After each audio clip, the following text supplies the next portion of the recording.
7 October যুদ্ধ শুরু হওয়ার পর থেকে উত্তর ইসরায়েলের বসতি স্থাপনকারীরা হিজবুল্লাহর অবিরাম রকেট হামলার শিকার হয়েছে। 61,000-এরও বেশি ইসরায়েলিকে তাদের বাড়িঘর ছেড়ে যেতে হয়েছে। 28 জন মারা গেছে এবং হাজার হাজার ভবন ক্ষতিগ্রস্ত বা ধ্বংস হয়েছে। এছাড়াও বহু একর বন পুড়ে গেছে।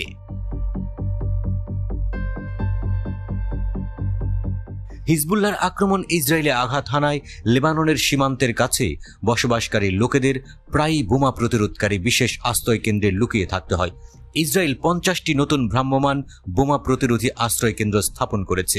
ইসরায়েলও হিজবুল্লাহর ক্ষেপণাস্ত্র সাইটগুলোতে আক্রমণ করেছে এবং হিজবুল্লাহ নেতাদের লক্ষ্যবস্তু করেছে, কিন্তু উত্তেজনা কমেনি।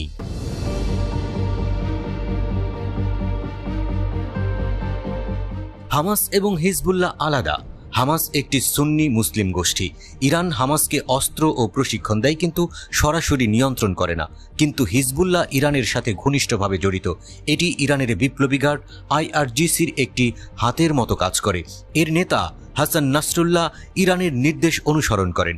হিজবুল্লাহ লেবাননের একটি রাজনৈতিক দল এবং একটি শক্তিশালী মিলিশিয়া, যেখানে 1 লাখ প্রশিক্ষিত যোদ্ধা রয়েছে।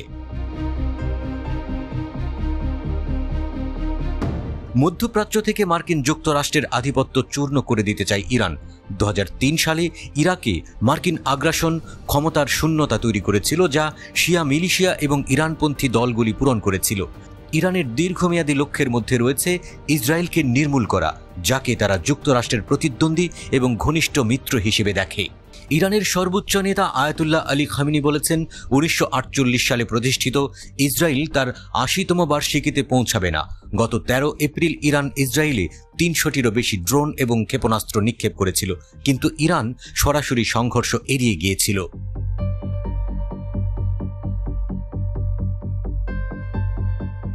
পরিবর্তে তেহরান ইয়েমেনের হুথি বিদ্রোহী হিজবুল্লাহ ইরাকি প্রতিরোধের মাধ্যমে ইসরায়েলকে দুর্বল করার চেষ্টা করেছে। এই কৌশলটির লক্ষ্য ইসরায়েলের সেনাবাহিনীকে সর্বদা প্রস্তুত রাখা, যা তার অর্থনীতি এবং মনোবলকে ক্ষতিগ্রস্ত করে। হিজবুল্লাহ এবং ইসরায়েলের মধ্যে সর্বশেষ গুরুতর সংঘাত হয়েছিল 2006 সালে।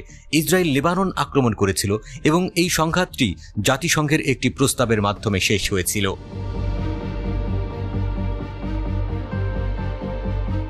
এখন ইরান তার দৃষ্টিভঙ্গি পরিবর্তন করেছে বলে মনে হচ্ছে।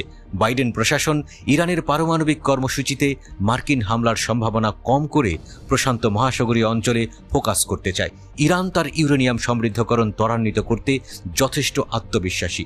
এখন পর্যন্ত ইসরায়েলের অর্থনীতি শক্তিশালী রয়েছে, কিন্তু লেবাননের দীর্ঘ সংঘাত অনেক বেশি ব্যয়বহুল এবং ক্ষতিকর হবে।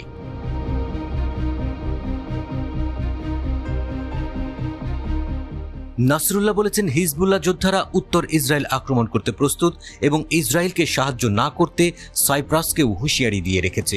হিজবুল্লাহর কাছে 1.5 লাখ রকেট রয়েছে, যার অনেকগুলি তেল আবিবে পৌঁছাতে পারে। যদি একটি পূর্ণমাত্রার যুদ্ধ শুরু হয়, ইরানও ইসরায়েলকে নিজস্ব ক্ষেপণাস্ত্র নিক্ষেপ করতে পারে।